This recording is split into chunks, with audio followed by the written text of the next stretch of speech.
جب 54ویں رات ہوئی تو شہرزاد نے کہا، جب شرکان لڑکی سے رخصت ہو کر خانقاہ سے اپنے گھوڑے پر سوار ہو کر نکلا اور جب گھنے جنگل سے گزر کر ایک میدان میں پہنچا تو اس نے دیکھا کہ 3 سوار اس کی طرف آ رہے ہیں، اور وہ خبردار ہو گیا اور ان کا انتظار کرنے لگا۔ تو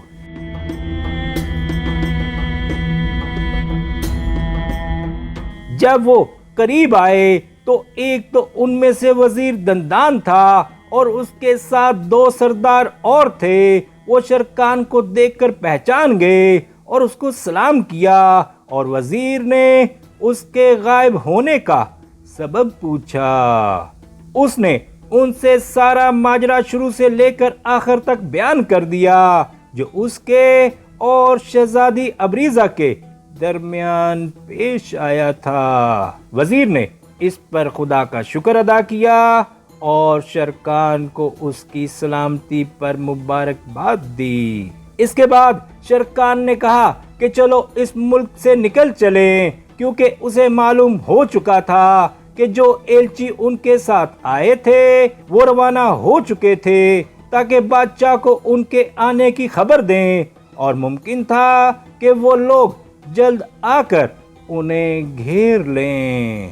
جب شرکان اور اس کا لشکر وادی سے نکل چکا، اس وقت ایلچیوں نے اپنے بادشاہ کو شرکان کے آنے کی خبر دی، اور اس نے ایک لشکر تیار کر کے شرکان اور اس کے ہمراہیوں کو گرفتار کرنے کے لیے بھیجا۔ اب شرکان اپنے لشکر کو لے کر 25 دن کے بعد اپنے ملک کی سرحد میں داخل ہوا، اور اس نے اطمینان کا سانس لیا، اور وہاں وہ ایک قصبے میں آرام کرنے ٹھہر گئے۔ قصبے والوں نے ان کی خوب مہمانداری کی۔ یہاں 2 دن ٹھہرنے کے بعد تمام لشکر وزیر دندان کی کمان میں بغداد کی طرف روانہ ہو گیا، مگر شرکان 100 سواروں کے ساتھ وہیں ٹھہر گیا۔ 1 دن کے بعد شرکان بھی اپنے ساتھیوں کے ساتھ روانہ ہو کر کچھ دور ایک درے میں پہنچا۔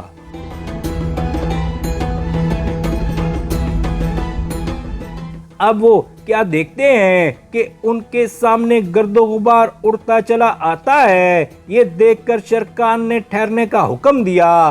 جب غبار پھٹا تو انہوں نے دیکھا کہ اس کے نیچے بہت سے سوار ہیں جو شیروں کی طرح تیوریاں چڑھائے ہوئے ہیں اور ذرہ بختر میں غرق ہیں۔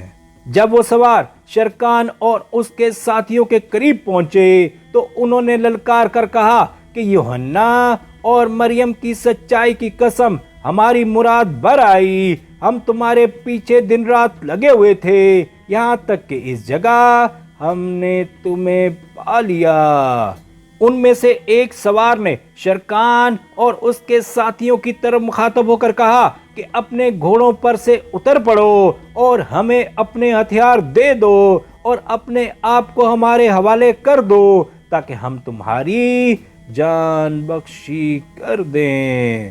جب شرکان نے یہ سنا تو وہ آنکھیں پھاڑ کر دیکھنے لگا اور اس کے رخسار سرخ ہو گئے، اور وہ کہنے لگا کہ اے عیسائی کتو، تم نے ہمارے ملک میں آنے کی کیوں کر جسارت کی؟ یہی نہیں بلکہ تمہاری یہ بھی ہمت ہو گئی کہ تم ہمیں اس طرح مخاطب کرو۔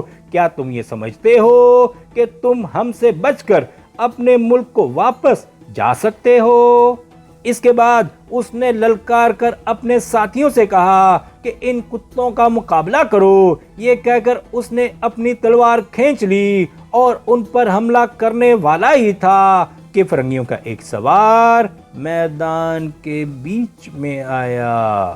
شرکان نے اس سوار کو غور سے دیکھا اور اسے معلوم ہوا کہ یہ سوار ان کا سردار ہے جو اطلس کی قبا پہنے ہوئے ہے، اور اس میں سے اس کا چہرہ 14ویں رات کے چاند کی طرح چمک رہا ہے۔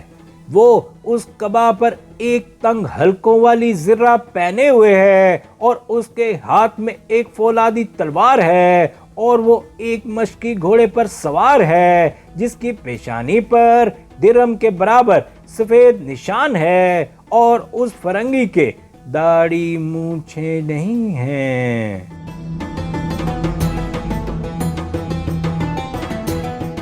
اب وہ گھوڑے کو ایڑ لگا کر آگے بڑھا اور شرکان کی طرف مخاطب ہو کر کہنے لگا کہ اے شرکان، اے عمر بن نعمان کے بیٹے، دوست اپنے دوستوں کے ساتھ ایسا سلوک نہیں کرتے، اور شاہ سوار تو ہرگز نہیں، مگر ایسا وہی لوگ کرتے ہیں جو عورتوں سے مغلوب ہو چکے ہوں۔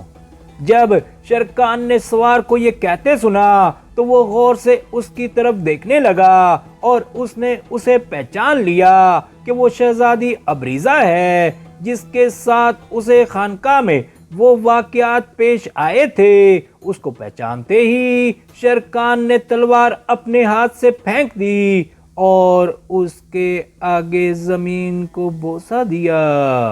اب شرکان نے اپنے ہمراہیوں کی طرف اشارہ کر کے کہا کہ شہزادی کے سامنے آداب بجا لاؤ۔ وہ لوگ گھوڑوں سے اتر پڑے اور شہزادی کے سامنے زمین کو بوسہ دیا۔ اس کے بعد وہ سب سوار ہو کر 6 دن کے بعد بغداد سے کچھ مسافت پر ٹھہر گئے، اور شرکان نے اپنے کچھ ساتھیوں کو بغداد اپنے باپ کے پاس بھیجا تاکہ وہ کسی کو بادشاہ ہردوب کی بیٹی شہزادی ابریزہ کے استقبال کے لیے بھیجے۔ اب شرکان نے حکم دیا کہ وہ اگلے دن تک اسی جگہ قیام کریں گے، اور شہزادی ابریزہ اور اس کی کنیزوں سے کہا کہ اپنا لباس اتار کر رومی لڑکیوں کا لباس پہن لیں۔ اگلی صبح وزیر دندان 1000 سواروں کے ساتھ بادشاہ کے حکم سے شہزادی ابریزہ اور شرکان کے استقبال کے لیے پہنچ گیا۔ اب سب لوگ سوار ہو کر شہر کی طرف روانہ ہوئے۔ شرکان اور وزیر دندان اور شہزادی ابریزہ شاہی محل میں گئے، اور شرکان اپنے باپ کی خدمت میں حاضر ہوا۔ بادشاہ اس کو دیکھ کر کھڑا ہو گیا اور اسے گلے سے لگا لیا اور اس سے حال دریافت کیا۔ شرکان نے وہ سارا ماجرا کہہ سنایا جو شہزادی ابریزہ نے بیان کیا تھا، اور یہ کہ وہ اپنے ملک اور اپنے باپ کو چھوڑ کر کس طرح آئی ہے، اور اس نے ان کے ساتھ سفر کرنا اور یہاں رہنا پسند کیا ہے، اور یہ کہ قسطنطنیہ کے بادشاہ نے اپنی بیٹی صفیہ کی خاطر یہ چال چلی تھی۔ اس کے بعد شرکان نے بیان کیا کہ اگر ابریزہ نہ ہوتی تو ان کا چھٹکارا نہ ہوتا، اور اس سے زیادہ بہادر میں نے آج تک کسی کو نہیں دیکھا۔ الغرض اس نے ابریزہ کا سارا قصہ شروع سے لے کر آخر تک بیان کر دیا۔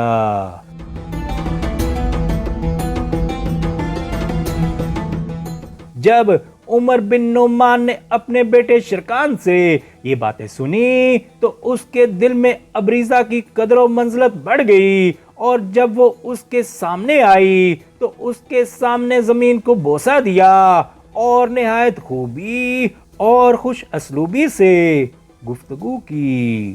بادشاہ کو اس کی فصاحت پر تعجب ہوا، اور جو سلوک اس نے اس کے بیٹے شرکان کے ساتھ کیا تھا اس پر اس نے اس کا شکریہ ادا کیا۔ اب وہ بیٹھ گئی اور اس نے اپنا چہرہ کھول دیا۔ جب بادشاہ کی نظر اس پر پڑی تو اس کی عقل جاتی رہی اور وہ اس پر فریفتہ ہو گیا۔ جب اس کے حواس درست ہوئے تو اس نے اس سے ان تینوں جواہرات کے متعلق پوچھا۔ اس نے جواب دیا کہ وہ میرے پاس ہیں۔ یہ کہہ کر اس نے اپنے کپڑوں کی ایک خفیہ جیب میں سے وہ تینوں جواہرات نکال کر انہیں چوما اور بادشاہ کے حوالے کر کے وہاں سے چلی گئی۔ جب وہ جا چکی تو بادشاہ نے ان میں سے ایک اپنے بیٹے شرکان کو دیا، اور جب اس نے باقی 2 کے متعلق پوچھا تو اس نے کہا کہ بیٹا ان میں سے ایک تیرے بھائی ذوالمکان اور دوسرا تیری بہن نزت زماں کے لیے ہے۔ جب شرکان کو یہ معلوم ہوا کہ اس کا ایک بھائی ہے جس کا نام ذو المکان ہے، کیونکہ اس کو سوائے اپنی بہن نزت الزماں کے اور کسی کا علم نہ تھا، تو وہ اپنے باپ سے مخاطب ہو کر کہنے لگا کہ ابا جان، کیا میرے علاوہ تیرا اور کوئی بیٹا بھی ہے؟ اس نے جواب دیا کہ ہاں، اور اس وقت اس کی عمر 6 سال کی ہے، اس کا نام ذو المکان ہے اور نزت الزماں اس کی بہن ہے، اور دونوں ایک ماں سے ہیں۔ شرکان پر یہ بات گراں گزری، لیکن اس نے اپنے دل کا بھید ظاہر نہ کیا اور باپ سے کہا کہ خدا برکت دے، اور غصے کے مارے اسے یہ سمجھ نہ آتا تھا کہ کیا کرے۔ اب وہ اپنے باپ سے رخصت ہو کر شہزادی ابریزہ کے محل میں پہنچا۔ جب وہ شہزادی کے سامنے آیا تو وہ اٹھ کھڑی ہوئی اور اس کی کارگزاری کا شکریہ ادا کیا، اور اس کے باپ کے لیے دعا کی، اور شرکان کو اپنے پہلو میں بٹھا لیا۔ جب وہ بیٹھ چکا تو شہزادی نے دیکھا کہ اس کے چہرے سے غصے کے آثار نمودار ہیں، تو اس نے اس کا سبب پوچھا۔